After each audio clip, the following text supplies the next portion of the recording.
నడుపుతలేరా? కంపెనీలు నడుపుతలేరా? విమానాలు నడుపుతలేరా? బస్సులు నడుపుతలేరా? ఈ ప్రపంచాన్ని ముందుకు పరిగెత్తిస్తలేరా? ఇవాళ ప్రపంచాన్ని నడిపించే శక్తి కాంగ్రెస్ పార్టీని ఇందిరాగాంధీ నడిపించింది. కాంగ్రెస్ పార్టీని 25 ఏళ్లు సోనియా గాంధీ నడిపించింది. ఇవాళ కాంగ్రెస్ పార్టీని ప్రియాంక గాంధీ ముందుకు నడుపుతుంది, రాహుల్ గాంధీకి అండగా నిలబడి. ఇవాళ ఒక పక్కన కాంగ్రెస్ పార్టీ సోనియా గాంధీ, ఇందిరాగాంధీ, అదే విధంగా ప్రియాంక గాంధీ మహిళా నాయకత్వం ఇచ్చింది. ఈ దేశానికి రాష్ట్రపతిని కాంగ్రెస్ పార్టీ మహిళను చేసింది. ఈ దేశానికి మైనారిటీ జాకీర్ హుసేన్ ను 3వ రాష్ట్రపతిగా కాంగ్రెస్ పార్టీ చేసింది.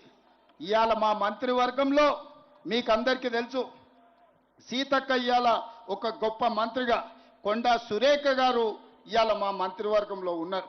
కాంగ్రెస్ పార్టీ అధికారంలో ఉంటే మహిళలకు గౌరవం ఉంటుంది.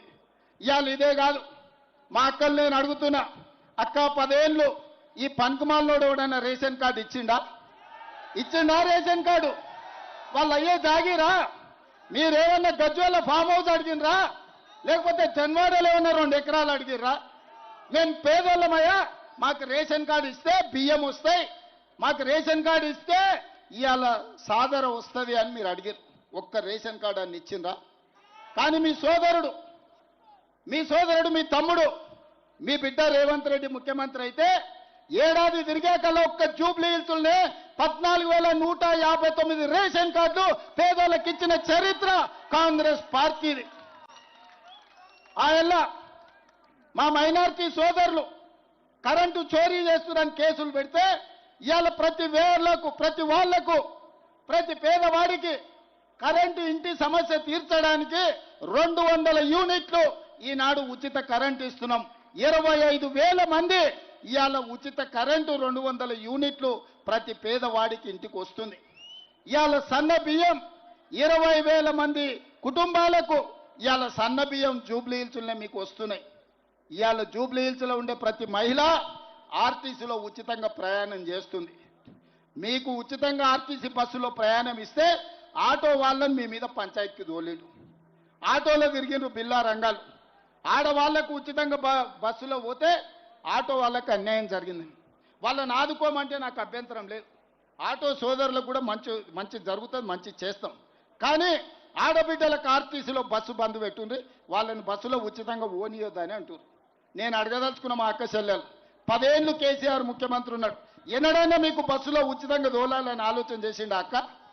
ఎన్నడైనా చేసిరా? ఇవాళ ఎవరైనా ఒక్క రూపాయి అడుగుతుర్రా మిమ్మల్ని? అమ్మగారింటికి పోవాలన్నా బాజాబ్తో పోతున్నారు కదా, అమ్మవారిని దర్శించుకోవాలన్నా అల్కకు పోయి అల్కకు వస్తున్నారు కదా, బల్కంపేట ఎల్లమ్మకు పోవాలన్నా, భద్రాచలం రాముల వారిని దర్శించుకోవాలన్నా, యాదగిరిగుట్ట లక్ష్మీ నరసింహస్వామి దగ్గరకు పోవాలన్నా చిల్లి గవ్వ ఖర్చు లేకుండా పోయేస్తురా లేదా అక్క? దసరా పండుగ, దీపావళి పండుగకు అందరూ అమ్మగారింటికి పోయేస్తున్నారు కదా, మరి ఆ దరిద్రులకు కడుపు నొప్పి ఏందక్క? ఏంది వాళ్ళ బాధ, వాళ్ళ దుఃఖం ఏంది? మా ఆడబిడ్డలు సంతోషంగా ఉంటే చూసేవాడు లేదా? నీ ఇంట్లో ఉన్న ఆడబిడ్డలు మంచిగా చూసుకోకపోతే రాష్ట్రంలో ఉన్న 2 కోట్ల మంది ఆడబిడ్డలకు అన్యాయం చేయాలని ఇవాళ బీఆర్ఎస్ వాళ్ళు ఆలోచన చేస్తారు. అందుకోసం ఇవాళ బీఆర్ఎస్ని గెలిపించాలనా? మీ రేషన్ కార్డు రద్దు చేయనికే బీఆర్ఎస్ని గెలిపించాలనా? మీ సన్న బియ్యం రద్దు చేయనికే బీఆర్ఎస్ని గెలిపించాలనా? మీ ఇంటికి ఉచిత కరెంటు రద్దు చేయనికే బీఆర్ఎస్ని గెలిపించాలనా? ఆడబిడ్డలకు బస్సు ప్రయాణం ఉచితంగా రద్దు చేయడానికి బీఆర్ఎస్ని గెలిపించాలనా?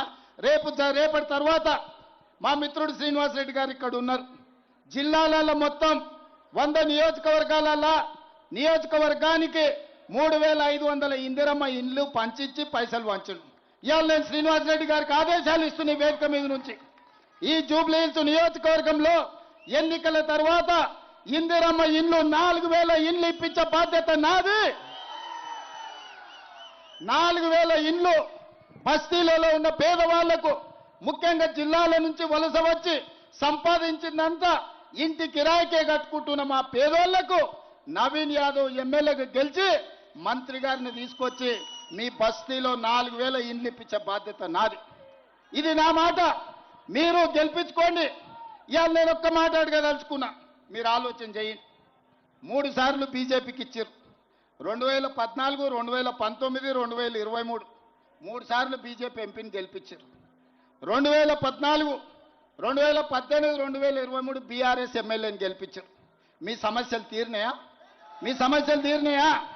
ఇవాళ కేటీఆర్ గల్లీలోకి వచ్చి అయ్యో పాడి ఇక్కడ మట్టి ఉన్నది, అయ్యో ఇక్కడ చెత్త ఉన్నది అని అంటున్నారు. ఆ చెత్త నా కొడుకే మున్సిపల్ మంత్రి ఉన్నాడు కదా 10 ఏళ్ళు.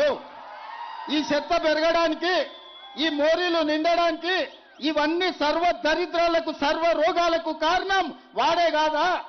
ఆ మున్సిపల్ చెత్తకుని కాడ కట్టేయండి ఒకరోజు, అప్పుడు తెలుస్తుంది. 10 ఏళ్ళు మంత్రిగా ఉండి బలిచి బెంచ్ కార్లలో తిరిగిండు. ఇవాళ బెంచ్ కారు పంచర్ అయ్యి షెడ్డుకు పోయిందని ఆటోలలో తిరిగి మీ ముందర నటిస్తున్నాడు. ఇద్దరు బిల్లారంగాల ఆటోలలో సందు సందు తిరుగుతారు. ఏ ఇల్లు బాగుందో ఏ రాత్రి తుంకి కొల్లగొడతామో అని. ఏదన్నా వదిలినరా?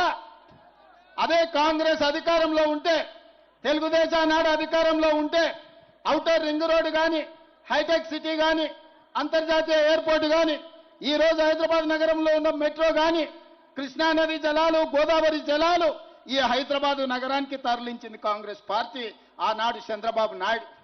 నేను ఇవాళ అడుగుతున్నా, 10 ఏళ్ళు ముఖ్యమంత్రిగా ఉన్న చంద్రశేఖరరావు, 10 ఏళ్ళు మున్సిపల్ మంత్రిగా ఉన్న కేటీఆర్ హైదరాబాద్కి ఏం తెచ్చిండో చెప్పమని నేను అడుగుతున్నా.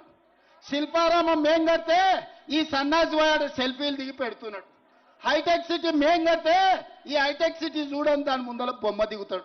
నువ్వు బొమ్మలు దిగనికి నువ్వు ఉన్నావా? 10 ఏళ్ళు మంత్రిగా ఉన్నావు, గాడిద పండ్లు తవ్వినవా? మేము హైటెక్ సిటీ కడితే, మేము ఔటర్ రింగ్ రోడ్ వేస్తే, మేము అంతర్జాతీయ ఎయిర్పోర్ట్ కడితే, మేము ఐటీ కంపెనీలు అందిస్తే, మేము ఫార్మా కంపెనీలు అందిస్తే, మేము మెట్రో రైలు తీసుకొస్తే కేసీఆర్ కేటీఆర్ హరీష్ ఏం తెచ్చిరే? జన్వాడలో 100 ఎకరాలలో వార్డ్ ఫామ్ హౌస్ కట్టుకున్నాడు. గజ్వేల్లో 1000 ఎకరాలలో కేసీఆర్ ఫామ్ హౌస్ కట్టుకున్నాడు. మోయినాబాద్లో 50 ఎకరాలలో హరీష్ రావు గారు ఫామ్ హౌస్ కట్టుకున్నాడు. కల్వకుంట్ల కవిత శంకర్పల్లి దగ్గర ఫామ్ హౌస్ కట్టుకుంది. ఇది నిజమా కాదా? ఒకవేళ ఇది అబద్ధమని కేటీఆర్ అంటే 48 గంటలలో 100 బస్సులు పెడతా జూబ్లీ హిల్స్లా. ఈ 4 ఫామ్ హౌసులు మిమ్మల్ని తిప్పి చూపిస్తా. ఎక్కడికి వెళ్ళి వచ్చింది ఈ సొమ్ము? ఎక్కడ సంపాదించారు? రబ్బర్ చెప్పులు లేనోళ్ళు 100 ఎకరాల ఫామ్ హౌసులు వచ్చినాయి. ఎవనే జాగీర్ అది? ఏడుకెళ్ళి సంపాదించారు ఇవాళ చెప్పమని నేను అడుగుతున్నా. ఇవాళ వాళ్ళు పేదోళ్ళని మభ్య పెట్టాలని, సానుభూతి పొందాలని చూస్తున్నారు. అదేవిధంగా ఆటలో అరటిపండు, సందెట్లో సడేమియా, నా గర్కా నా ఘాట్కా, జో గదా హై ఓ బీజేపీ, నా గర్కా నా ఘాట్కా, धोबी का गधा ना घर का ना घाट का बोले। मगर आज बीजेपी का जो उम्मीदवार है ना घर का ना घाट का, वो गधे को आज डिपॉजिट भी नहीं मिलने वाला है, क्योंकि ये लोगों का दोनों का फेविकल बंधन है।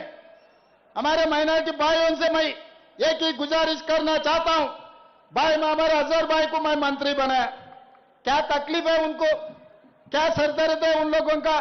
किशन रेड्डी साहब जाके दरखास्त दी दी है इलेक्शन कमीशन को, अजहर भाई को मंत्री नहीं बनाना है। भाई तुम कैसे भी नहीं बने, तुम कुछ नहीं दिए। कांग्रेस सरकार राहुल गांधी अजहरुद्दीन को इंडिया के खिलाड़ी वर्ल्ड कप जिता के अपना नाम रोशन किए, जो खिलाड़ी है देश का नाम पूरे दुनिया में रोशन जो किया, उन्होंने आज हमारा मंत्री है। हम लोग गर्व से कहना हमारे हैदराबाद शान आज मंत्री बन गए। अगर उनको तारीफ नहीं किए तो नहीं किए, मगर खिलाफ करने का क्या जरूरी था? किशन रेड्डी साहब किसके लिए आप किसको मदद देना चाह रहे? हमारे माइनॉरिटी लोग कोई भी बीजेपी को वोट देने वाला नहीं है। फिर